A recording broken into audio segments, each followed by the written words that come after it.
Hi everyone, welcome to my channel. It's Nikki here, and today we're going to make some ATCs from the masterboard that I created in my last video. So an ATC is simply a little piece of artwork that is made 2.5 inches by 3.5 inches. It can be anything you want, and they're often used to trade with crafty, arty friends. In this case, we're just going to do some Halloween themed ones because I love the colours and that of Halloween, so we're going to play with that. If you're ever bored or you're ever uninspired to create anything, just get your scraps and make masterboards, because honestly, it can make future projects so quick and fast, as you'll see with these 4 ATCs. So this very first one is going to be the most simple, just to show you how easy it can be to create an ATC.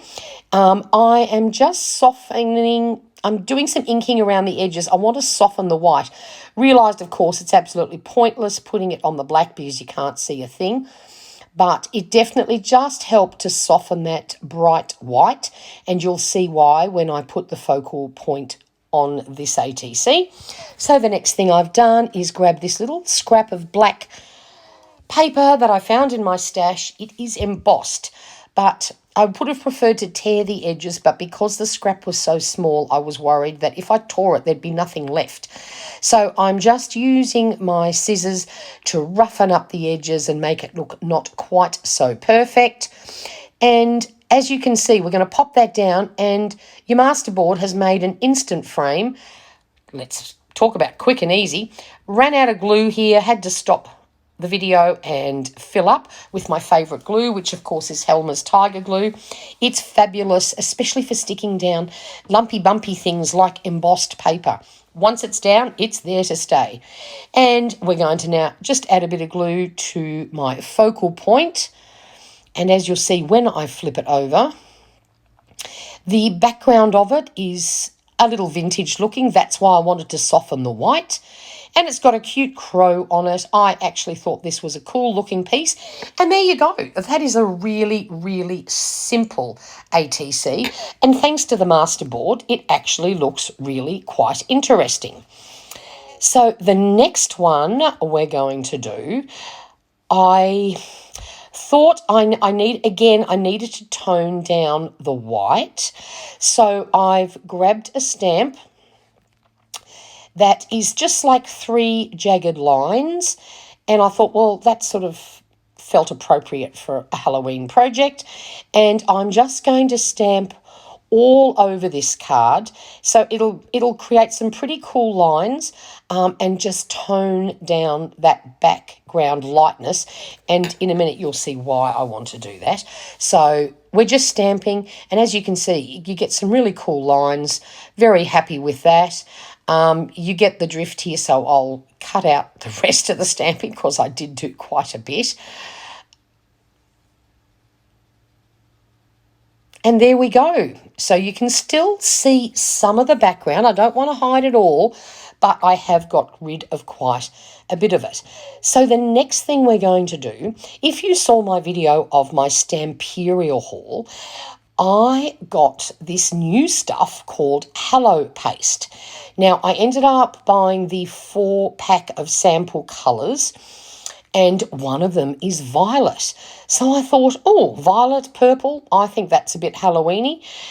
It's supposed to be sparkly when it's done, but at the moment, look, it just looks like white goop. But we're going to stencil it on, because apparently that's the best way to apply it. And it doesn't look like much at the moment. It looks sort of milky actually, but we're going to scrape the balance off, put it away, and then you need to let it dry. So I will actually let that dry overnight, and we'll move on to the next one for now. Now, of course, I stopped the video to wash my stencil, and I forgot to turn it back on when I grabbed a stencil and just did a little bit of orange stenciling on this one. And you'll see why I'm sticking with the orange theme in a moment. But that's just a little piece of collage fodder that I made a while ago. But it was bright orange, so it was exactly what I wanted. because my little focal point here is this very cute girl with an orange dress and little bats on it, but it is quite dull, so I needed the bright orange at the back so that you could actually see her. And my fussy cutting wasn't quite so perfect, so I've just used a tiny bit of vintage photo just to get rid of any little white bits that are sort of up on the top of her head there. And we're gluing her down, and now you can see why I wanted that bright orange bit in the background. And because she has some bats printed on her dress, in my stash I've got this cute little pack of Halloween themed, well, they're not actually, they're for shaker cards and stuff like that. So I knew there were bats in this pack, so I've grabbed some bats. Now, silly me decided to do things the hard way and actually put the glue on the bat and then try and place it down. Well, of course, this turned out to be quite a messy, not so perfect arrangement. It would have been much easier if I had just dabbed the glue on and then stuck the bat down. You'll see in a minute that I actually figured that out after one bat stuck to my tweezers because they're a bit goopy, and then I had a bit of glue on my finger. So oh, look, honestly, if I had just used my brain in the first place, all would have been well. So by the time I put the last couple down, I realised, oh, how much easier would that have been? So we have a few bats up there. See, they fall off. They got stuck to my finger.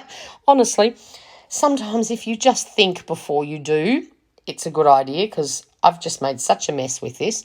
But that's okay. So lesson learnt, put the glue down, then add the bats. Decide I need one more bat. And I also thought, well, the pumpkins are orange. Why don't we add one of those as well? And this is when I use my brain and actually put the glue down and then just pop the little bat on. And, of course, I do the same for the pumpkin. And there we go. There's our cute little bat girl ATC all done. Now, for the next one, I want to do the same thing again, in that I want to tone down the background, but I don't want to completely lose it. So I'm grabbing a really old stiff paintbrush. It's always handy to have one of those if you want to just do a little bit of background paint without covering up everything that's underneath. I don't want to completely cover it, but I definitely needed to tone it down. So we're just using this old brush and we're just literally throwing down a little bit of paint, because the bright white just sort of doesn't really quite do it for me. So that's it, very simple. Then the next thing we're going to do is grab some more collage fodder that I have in my stash, and I've got some lime green and some purple. So I'm tearing up little bits, trying to get the brightest green that was on that sheet. So we're just going to tear off a few strips roughly, and we're going to stick them down to add to our background.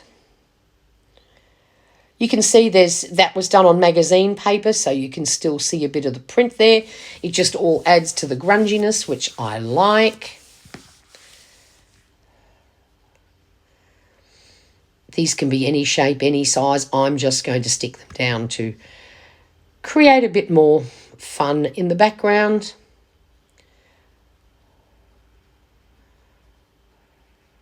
This is why you never throw scraps out.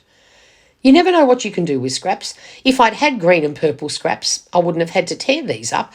But even some of your ugliest gel prints or things that you make, you tear them up and all of a sudden they actually look really cool. So that's what I've done here. Then we're just going to trim off the excess that's over the edge.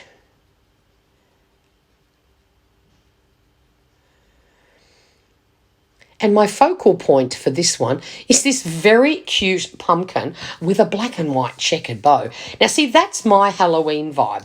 I don't really need skulls and skeletons and stuff like that, but I do like the colours of Halloween. So this pumpkin to me was just the epitome of Halloween fun.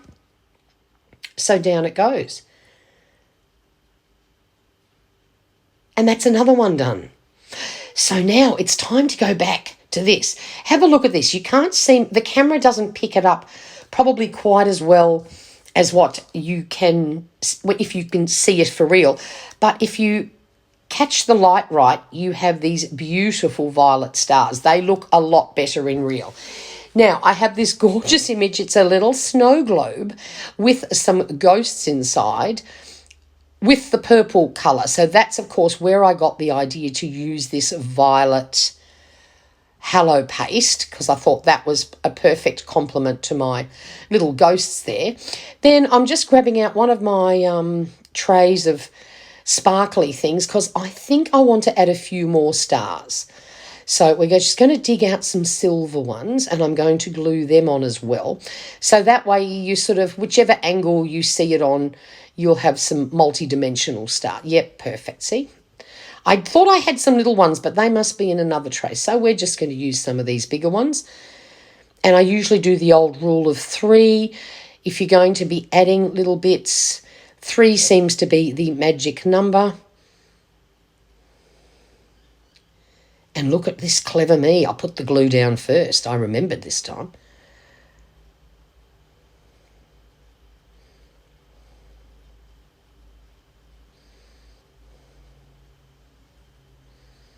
Voila, it's that simple. So we now have 4 ATCs. They're really quick and easy to make and really fun to send to crafty friends who may appreciate handmade goodies. You could also, use these to make gift tags to send to people. How easy is that? So that was fun. I hope you enjoyed it. Bye until next time.